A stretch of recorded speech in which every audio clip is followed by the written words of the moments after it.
Oh, let's start with a review.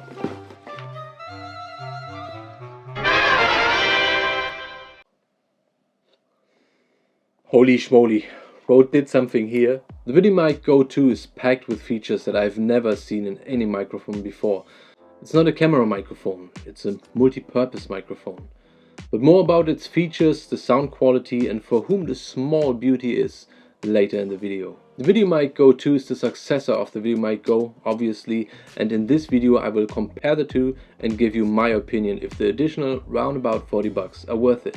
The Go II is currently available for around $99 or 105 euros and comes with a basic windshield, an adjustable shock mount, a TRS to TRS and USB-C to USB-A cable. The shock mount comes with very basic but useful cable management features, and being able to adjust the position of the mic allows to get as close as possible to your sound source without being on screen when you're going super wide, for example. The 3.5mm TRS cable is not good in my opinion. It's too thin and it's not coiled. And here goes the first point to its predecessor, the classical VideoMic Go, because this one comes with the cable I'm using right now. It's red, so I don't lose it as easily, it's coiled, and it has a thickness I can trust.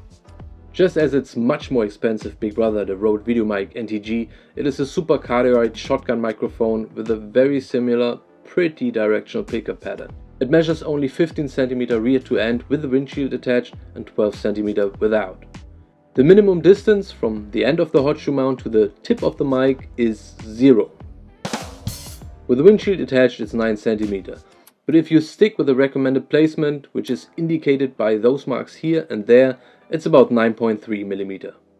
If you want to be as close as possible to the sound source, then you can adjust the base above the hot shoe mount by up to 3 cm. The VideoMic Go II has no buttons and is solely powered via the 3.5mm jack, so you can't do anything wrong.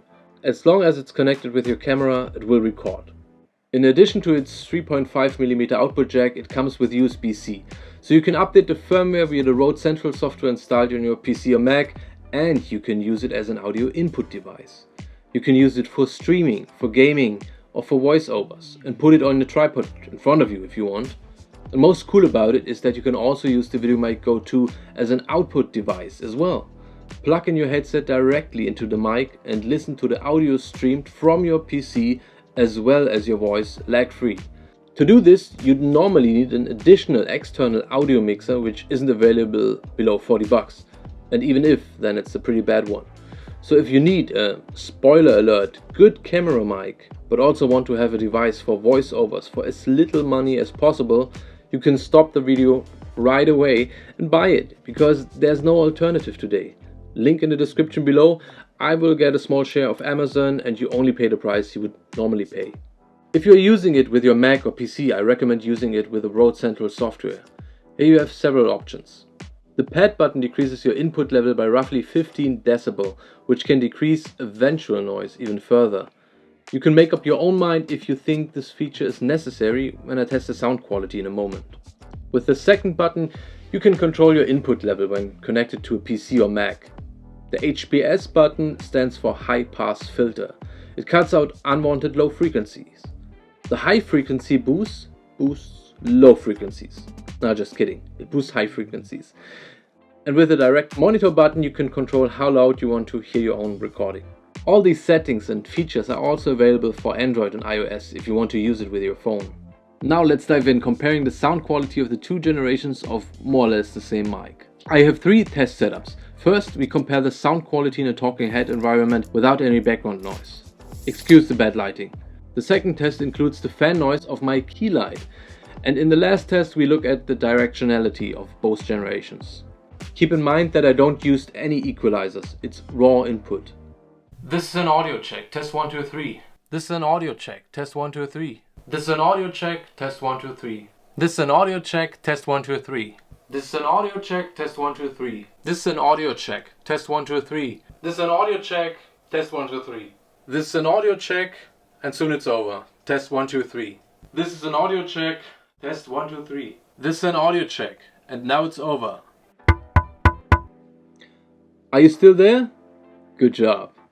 Conclusion time! The most striking results are clearly the noise suppression and the overall audio quality itself. The newer VideoMic Go II is not an improvement, but it's on a completely different level. Well, it's not fully on par with the NTG or the VideoMic Pro, but it's very close. And if you run an equalizer on top of it anyway, I guarantee you no one will recognize a difference. Okay, maybe one small downside. It has no dedicated audio input, so if I want to use a second microphone to record my voice when I'm pointing forwards with a camera, so maybe in an interview situation, then this is not possible. But for $100, should you pay the additional $40 for the second version? Hell yes. It's a no-brainer. Each day, every day, for any purpose. The former version is really bad and overpriced in my opinion. I'm not exaggerating. The Go II on the other hand is great and worth every penny. It's easy to use, it has no battery and the sound is more than good enough. And just so that you know, the whole video was recorded on the Go II. Did you like the sound quality? Leave me a comment down below and tell me what you think. If you enjoyed the video, I would really appreciate if you subscribe to my channel, which allows me to do more content like this. Have a great day und euch allen einen wunderschönen Tag.